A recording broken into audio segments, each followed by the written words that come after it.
Con Longlegs, estrenada hace relativamente poco, Nicolas Cage ya vuelve al cine para estrenar otra nueva película de terror, en este caso Arcadian. Y es interesante como este actor, que ya sabemos que hace 900 películas a la semana, hasta ahora rara era la vez en la que le veíamos en el cine, y poco a poco parece que sus películas van llegando a la gran pantalla, van dando el salto de las plataformas a la gran pantalla, lo cual es un pequeño problemita, quizá nos esté planteando un riesgo innecesario como es el de seguir consumiendo sus productos, porque no olvidemos que Nicolas Cage ha hecho películas buenas, pero la mayoría de las películas recientes son poco más que subproductos. Arcadian, yo creo que si pasa esa raya, si pasa esos mínimos, es de manera muy justita. Os explico, se trata de una película de terror con bicho, en la que ha habido una pandemia o lo que sea. Nosotros nos encontramos de sopetón con una familia, es de suponer que la humanidad está diezmada, y esta familia vive como puede en una casa en medio del campo. Durante el día pueden salir y hacer sus cositas y explorar y no sé cuántos, pero de noche tienen que volver porque de noche algo les acecha. Ya veis que no es que esconda nada demasiado original, un guión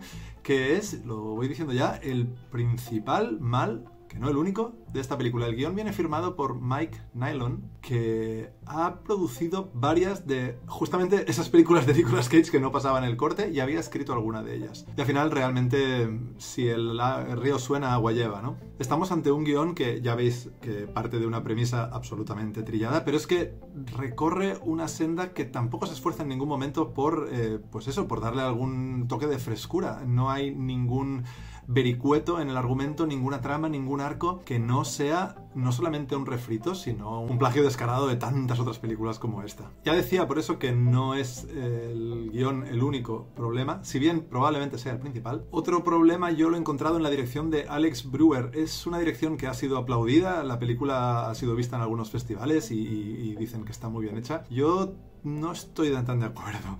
Primero, ¿quién es este tío? Alex Brewer. Bueno, había dirigido ya otra película con Nicolas Cage, en este caso The Trust, coprotagonizada por Elijah Wood. Bueno, subproductos. El caso es que lo interesante de este director es que había trabajado, por ejemplo, en los efectos especiales de Todo a la vez en todas partes, y por lo que leo por aquí, se había curtido bastante en videoclips. En fin, este director toma unas decisiones a mi gusto cuestionables. La más evidente de todas es que no deja la cámara quieta en ningún momento, y evidentemente creo que lo que busca es una cierta sensación de inestabilidad, no solamente visual, sino también emocional. Quiere dar la sensación, de manera subconsciente, supongo, de un constante, pues eso, de una constante intranquilidad traducida en una imagen todo el rato en movimiento, pero a la hora de la verdad es que hasta los primeros planos tranquilos de una familia cenando, la cámara está todo el rato haciendo así y acabas con un dolor de cabeza, de verdad que acabas mareado. Y a esto no ayuda que la película haya optado por como un filtro, realmente un filtro de oscuridad, como buscando un cierto dramatismo, y ahí es poco a poco hacia donde quiero ir a parar. He hablado de un guión que no acaba de atreverse de nada, que peca un poco de indefinición.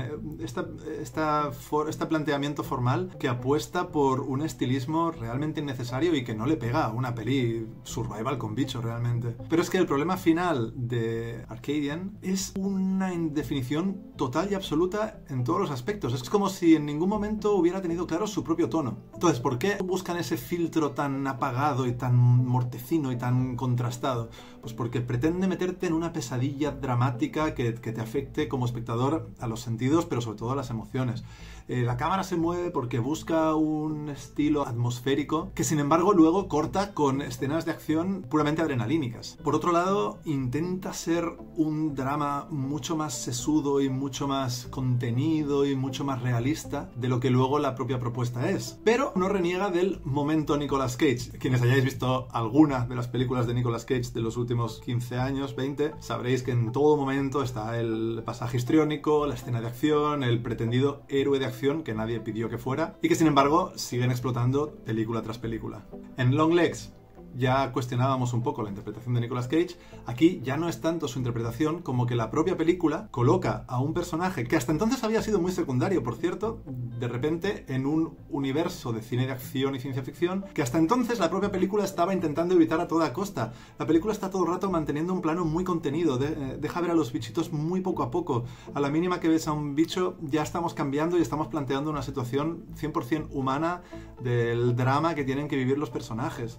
Y sin embargo, ya digo, decisiones chocantes, decisiones incoherentes, como incoherente es la decisión de mover la cámara, como incoherente es la decisión de repente poner una cámara en una especie de coche y alargar ese plano para explicarnos que el padre está enseñando a conducir a uno de sus hijos. En fin, son tonos que van en cada uno por su lado y en ningún momento llegan a confluir. Y como colofón final está esa banda sonora a base de golpes de piano que parece que estemos en un melodrama de sobremesa y nada tiene que ver con los bichos que, por cierto, formalmente son bastante vistosos que plantea la peli y las escenas intensas con las que también cuenta. Sí que es verdad que tiene cosas buenas, apartadas, pero tiene escenas bastante originales. Yo me quedo con cierta escena de una nevera, un congelador, no sé. Ya la veréis que es una decisión muy interesante a nivel formal, que se empareja pues a eso, a cómo va mostrando los monstruos al principio, jugando un poco la carta de Ridley Scott en el primer Alien, donde apenas vemos al bicho. Pero bueno, son ideas apartadas, en ningún momento consiguen compensar la balanza de una película rara, pero rara porque ella misma no se entiende a sí misma y que por encima de todo no aporta nada, es un refrito absoluto. Si quisiéramos salvar la labor de la dirección, porque por lo menos hay ideas ahí, a mí no me gustan, ya he dicho que la cámara podía haberse quedado quieta más de una vez,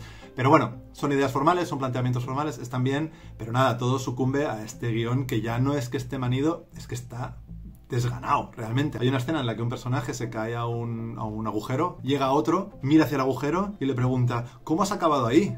A ver, ¿es necesario? ¿No podías entender que se había caído? También pasa por unos tropos increíbles, en el sentido literal de la palabra. De repente presenta unas situaciones que en absoluto tienen que ver con lo que hemos visto hasta ahora. Hay unas escenas para justificar el gran clímax final que aparecen completamente de la nada, que están ahí puestas como si fuera de una película diferente que han cortado y pegado y la han puesto aquí, y luego le han pasado el filtrito oscuro para que todo encaje visualmente. Pero bueno, sin duda, el momento Nicolas Cage, por ejemplo, seguro que será aplaudido en la sala, y seguro que habrá quien quede satisfecho con una película que, pues eso, tiene momentos visualmente interesantes, y a veces con eso parece bastar. A nosotros, desde luego, no nos basta. Y no nos basta porque al final lo peor que le puede pasar a una peli es que se le vean las costuras, que se le vea el truco. Esta peli parece estar ocultando sus cartas como queriendo demostrar que tiene algo que decir, que tiene algo que enseñar. Y realmente no tiene nada, y no hay nada peor que le pueda pasar a una peli. Así que nada, una de esas propuestas del Festival de Sitges que sinceramente no me explico por qué ven la luz en la pantalla grande, su hábitat natural es plataforma, y que desde luego no debería pasar, en mi opinión, por festivales internacionales que busquen tener cierto renombre. Bueno, seguramente no estáis de acuerdo conmigo, la mayoría, así que hacedmelo saber en los comentarios, decidme qué os ha parecido. Mientras tanto, yo voy a ir viendo la siguiente película del festival.